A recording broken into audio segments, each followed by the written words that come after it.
এক কোটিপতি বিধবা মহিলা অটোওয়ালার সাথে যা করল তাতে মানবতা কেঁপে গেল। মুম্বাইয়ের উঁচু উঁচু ইমারতের মাঝে এক আলিশান বাংলো ছিল।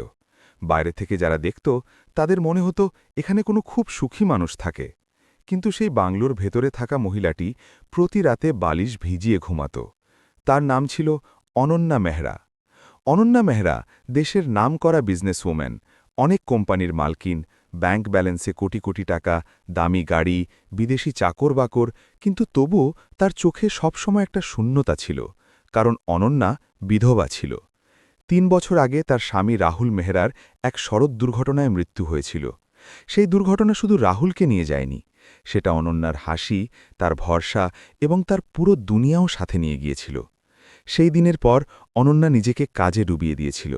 সকাল থেকে রাত পর্যন্ত মিটিংস, ডিলস, নাম্বারস, যাতে মনকে ভাবার সময়ই না দেওয়া হয়। কিন্তু রাত রাত খুব নির্দয় হয়। প্রতি রাতে ওই একই ঘরে, একই বিছানায়, যেখানে কখনো রাহুল বসে তাকে চা পান করাত, আজ সেখানে শুধু নিস্তব্ধতা থাকত। এক সকালে অনন্যাকে এক জরুরি মিটিংয়ের জন্য যেতে হতো। ড্রাইভার ফোন করল, ম্যাডাম, গাড়ি খারাপ হয়ে গেছে, একটু সময় লাগবে। অনন্যার রাগ হল না, শুধু ক্লান্তি এলো। সে জীবনে প্রথমবার এমন সিদ্ধান্ত নিল, অটো নিয়ে নি। বাংলোর বাইরে দাঁড়িয়েছিল একটা পুরনো কালো হলুদ অটো।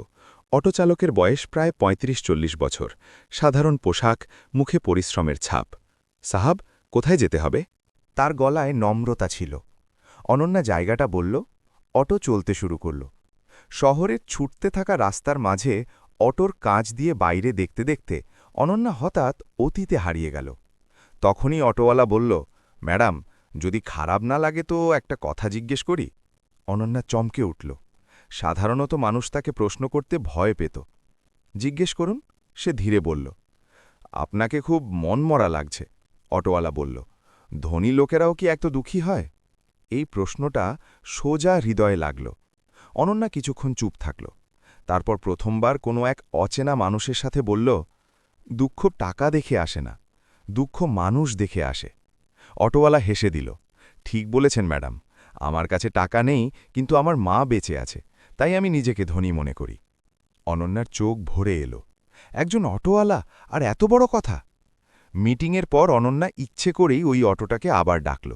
জানা নেই কেন, ওই মানুষটার সাথে বসে তার হালকা লাগছিল। রাস্তায় বৃষ্টি শুরু হয়ে গেল, জোর বৃষ্টি। অটোওয়ালা সাথে সাথে গাড়ি সাইডে লাগাল। একটা প্লাস্টিক কাভার বের করে পেছনে বসে থাকা অনন্যাকে দিল। ম্যাডাম, ভিজে যাবেন। অনন্যার হঠাৎ মনে পড়ল, রাহুলও ঠিক এভাবেই তার খেয়াল রাখত। তার চোখ দিয়ে জল গড়িয়ে পড়ল। অটোওয়ালা ঘাবড়ে গেল। ম্যাডাম, আমি কি কিছু ভুল বলে দিলাম? অনন্যা মাথা নাড়ল। না, আপনি তো এমন কিছু করে দিলেন যা আমার নিজের লোকও এখন করে না। অটোওয়ালা চুপ হয়ে গেল। কিছুক্ষণ পর বলল, ম্যাডাম, দুঃখ ভাগ করলে কমে যায়, যদি মন চায় তো বলুন। আর সেদিন এক কোটিপতি মহিলা এক অটোওয়ালার সামনে নিজের ভাঙা হৃদয় খুলে দিল। সে বলল কিভাবে তার স্বামী চলে গেল, কিভাবে টাকা সবকিছু থেকেও কিছু দিতে পারল না। অটোওয়ালা মন দিয়ে শুনতে থাকল, না থামিয়ে, জাজ না করে, যেমন কোনো আপনজন শোনে। যখন অটো বাংলোর সামনে থামল, অনন্যা ভাড়ার চেয়ে অনেক বেশি টাকা এগিয়ে দিল। অটোওয়ালা হাত জোর করে নিল। না ম্যাডাম, আমার পরিশ্রমের দাম এতটাই। অনন্যা প্রথমবার হাসল, সত্যিকারের হাসি। সে জিজ্ঞেস করল, আপনার নাম? রাজু, অটোওয়ালা বলল। অনন্যা মনে মনে নামটা আউড়ে নিল, রাজু। সে জানত না এই নামটাই তার জীবনের সবচেয়ে বড় গল্প লিখতে চলেছে। রাজু যখন দরজা বন্ধ করল, তখন বাংলোটা আগের চেয়ে বেশি শূন্য লাগতে লাগল। আজ প্রথমবার তার এই নিস্তব্ধতায় ভয় লাগল না, কারণ কোথাও না কোথাও তার হৃদয়ে একটা আওয়াজ প্রতিধ্বনিত হচ্ছিল, দুনিয়ায় এখনও ভালো মানুষ বেঁচে আছে। সেই রাতে অনন্যা ঘুমাতে পারল না। বারবার তার রাজুর কথা মনে পড়তে লাগল, তার সরলতা, তার পরিষ্কার চোখ এবং সেই বাক্যটা, আমার কাছে টাকা নেই, কিন্তু আমার মা বেঁচে আছে, তাই আমি নিজেকে ধনী মনে করি। অনন্যা পাশ ফিরল। সে ছাদের দিকে তাকিয়ে বিড়বিড় করে বলল, ইস, আমিও যদি এমনটা ভাবতে পারতাম। পরের দিন অনন্যা ড্রাইভারকে ছুটি দিয়ে দিল, কারণ সে নিজেকেও বলেনি। সে বাংলোর বাইরে এলো আর অবাক হয়ে গেল। ওই একই অটো, ওই রাজু, ওই সরলতা। রাজু তাকে দেখেই মাথা নিচু করে দিল। নমস্তে ম্যাডাম। অনন্যা হেসে দিল। আজ তাড়াতাড়ি এসে গেছ? রাজু হালকা হাসির সাথে বলল, কিছু যাত্রী রোজ ভাগ্যক্রমে মেলে, তাদের হারানো উচিত নয়। অনন্যার হৃদয় এক মুহূর্তের জন্য জোরে ধরফর করে উঠল। সে চুপচাপ অটোতে বসে পড়ল। আজ অনন্যা মিটিং ক্যান্সেল করে দিয়েছিল। সে রাজুকে বলল, আজ আমাকে কোনো বিশেষ জায়গায় যেতে হবে না, শুধু শহর ঘুরিয়ে দিন। রাজু আয়না দিয়ে দেখল, ম্যাডাম, এই শহর অনেক কিছু দেখায়, ভালো খারাপও। আজ সব দেখান, অনন্যা বলল। অটো চলতে থাকল, আর শহরের আসল ছবি সামনে আসতে লাগল। ফুটপাতে ঘুমানো বাচ্চা, আবর্জনা থেকে খাবার খোঁজা মহিলারা, মহিলার হাতে কুঁকড়ে থাকা বাচ্চা আর চোখে অসহায়তা। অনন্যার গলা ধরে এলো, রাজু, মানুষ এত কষ্টে কিভাবে বেঁচে থাকে? রাজু ধীরে বলল, ম্যাডাম, যাদের কাছে বিকল্প থাকে না তারা পরিস্থিতির সাথে সমঝোতা করে নেয়। কিছুক্ষণ পর রাজু অটো একটা ছোট চায়ের দোকানের সামনে থামাল। ম্যাডাম, যদি খারাপ না ভাবেন তো আমার মা এখানেই চা খায়, আজ ওনার সাথে দেখা করে নিন। অনন্যা একটু ইতস্তত করল, কিন্তু তারপর নেমে গেল। এক বৃদ্ধা মহিলা, সাদা শাড়ি, কাঁপতে থাকা হাত আর চোখে মমতা। মা, রাজু বলল। বৃদ্ধা অনন্যাকে দেখল আর সাথে সাথে বলল, আরে বৌমা, তুই কত সুন্দর। অনন্যা স্তম্ভিত হয়ে গেল। মা, ইনি ম্যাডাম। রাজু লজ্জা পেল, কিন্তু অনন্যার চোখ ভরে এলো। মা, তার মুখ দিয়ে আপনা আপনিই বেরিয়ে এলো। বৃদ্ধা তার মাথায় হাত রাখল। সুখী হ মা, ভগবান সব ঠিক করে দেবে। সেই একটা স্পর্শে অনন্যা সেই আপনজন খুঁজে পেল যা সে বছরের পর বছর ধরে হারিয়ে ফেলেছিল। চা খেতে খেতে অনন্যা জানল রাজুর স্ত্রী তাকে ছেড়ে চলে গেছে, বলে গিয়েছিল, অটো চালিয়ে আমি আমার জীবন পচাব না। রাজু কখনো কারো কাছে অভিযোগ করেনি, শুধু মাকে সামলে রাখত আর রোজ পরিশ্রম করত। অনন্যার চোখ দিয়ে জল গড়িয়ে পড়ল। রাজু, তোমার কখনো রাগ হয়নি? রাজু হেসে বলল, ম্যাডাম, রাগ পেট ভরায় না, আর প্রতিশোধ মাকে ওষুধ এনে দেয় না। এটা শুনে অনন্যার হৃদয় পুরোপুরি গলে গেল। বিকেলে অনন্যা একটা বড় প্যাকেট রাজুকে দিল। এটা রেখে দাও। রাজু দেখল ভেতরে দামি ওষুধ ছিল। ম্যাডাম, এটা অনেক দামি। অনন্যা বলল, আজ তুমি আমাকে মানবতা শিখিয়েছ, এটা তার ফি মনে করে নাও। রাজুর চোখে জল এসে গেল। সে প্রথমবার কোনো ধনী মানুষকে মন থেকে ঝুঁকতে দেখল। যখন অটো বাংলোর সামনে থামল, রাজু বলল, ম্যাডাম, কাল দেখা হবে। অনন্যা মাথা নাড়ল। হ্যাঁ, কালও এবং তারপরেও। দরজা বন্ধ হল, কিন্তু অনন্যার হৃদয় আজ প্রথমবার খুলেছিল। সে জানত না এই সম্পর্ক কতদূর যাবে, কিন্তু এতটুকু জানত, এই গল্প শুধু বন্ধুত্বের থাকবে না। পরের দিন সকালে অনন্যা খুব তাড়াতাড়ি উঠে গেল। এমনটা নয় যে তার কোনো মিটিং ছিল বা কোনো ডিল ক্লোজ করার ছিল। আজ তার চোখে মুখে সেই অস্থিরতা ছিল যা বহু বছর পর কোনো আপনজনের সাথে দেখা করার আগে হয়। সে আয়নার সামনে দাঁড়িয়ে নিজেকে দেখছিল। দামি শাড়ি, সাধারণ মেকআপ, কিন্তু চোখে চমক তার নিজেরই অবাক লাগছিল। এক অটোওয়ালার জন্য আমি এত অস্থির কেন হচ্ছি? রাজু সবসময়ের মতো সময় চলে এলো, কিন্তু আজ কিছু একটা পরিবর্তিত ছিল। অনন্যা বাইরে আসতেই রাজু মাথা নিচু করে বলল, ম্যাডাম, আজ আপনাকে কোথাও নিয়ে যেতে হবে। অনন্যা হাসল, আজ তুমি আমাকে তোমার বাড়ি নিয়ে চলো। রাজু চমকে উঠল, আমার বাড়ি? হ্যাঁ, অনন্যা বলল, যদি তোমার আপত্তি না থাকে তো। রাজু কিছু মুহূর্ত চুপ থাকল, তারপর বলল, ম্যাডাম, ওটা খুব ছোট এবং। অনন্যা নম্রভাবে জিজ্ঞেস করল, ওটা কি আপনার দুনিয়ার মতো নয়? রাজুর গলার স্বর নিচু ছিল। অনন্যা প্রথমবার কড়াভাবে বলল, রাজু, আজ আমি দুনিয়া দেখতে নয়, মানুষ দেখতে যাচ্ছি। অটো একটা সরু গলিতে থামল। চারদিকে ছোট ছোট ঘর, নর্দমার গন্ধ আর কোলাহল, কিন্তু এক কোণে পরিষ্কার পরিচ্ছন্ন ঘর। রাজুর মা দরজাতেই দাঁড়িয়েছিল। এসে গেছিস বৌমা? তিনি হাসতে হাসতে বললেন। অনন্যার গলা ধরে এলো। সে নিচু হয়ে ওনার পা ছুল।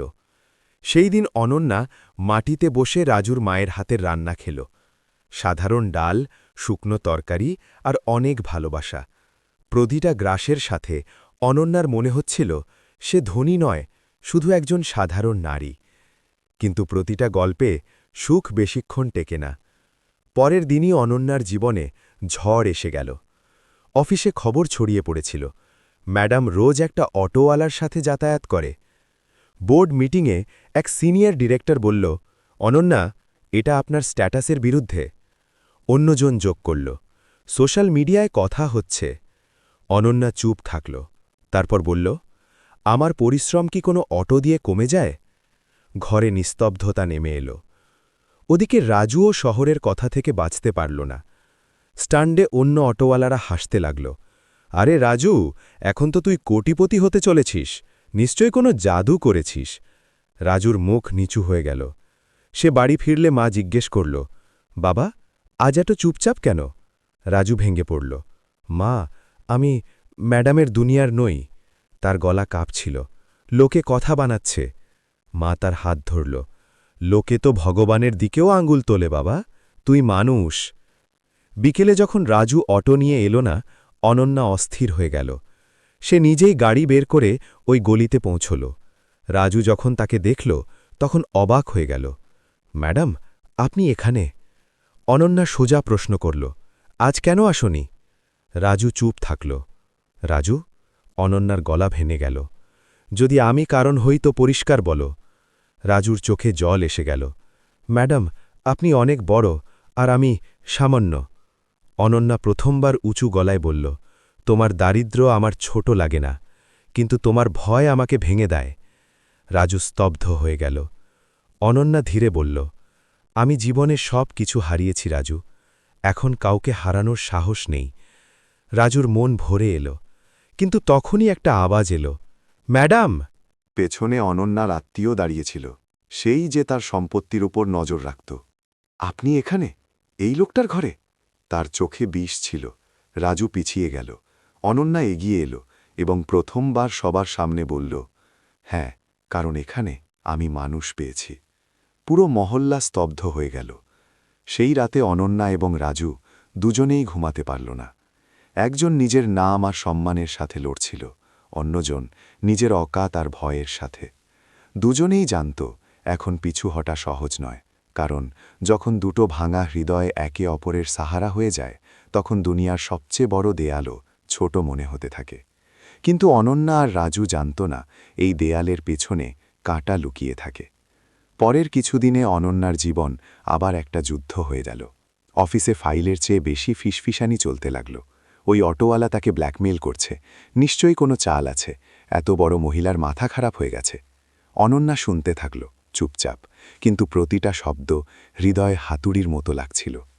সেই দিনই তার উকিল এসে বলল, ম্যাডাম, আপনার শ্বশুরবাড়ির লোকেরা আপনাকে মানসিকভাবে অযোগ্য ঘোষণা করার চেষ্টা করছে। অনন্যার হাত থেকে পেন পড়ে গেল। কি?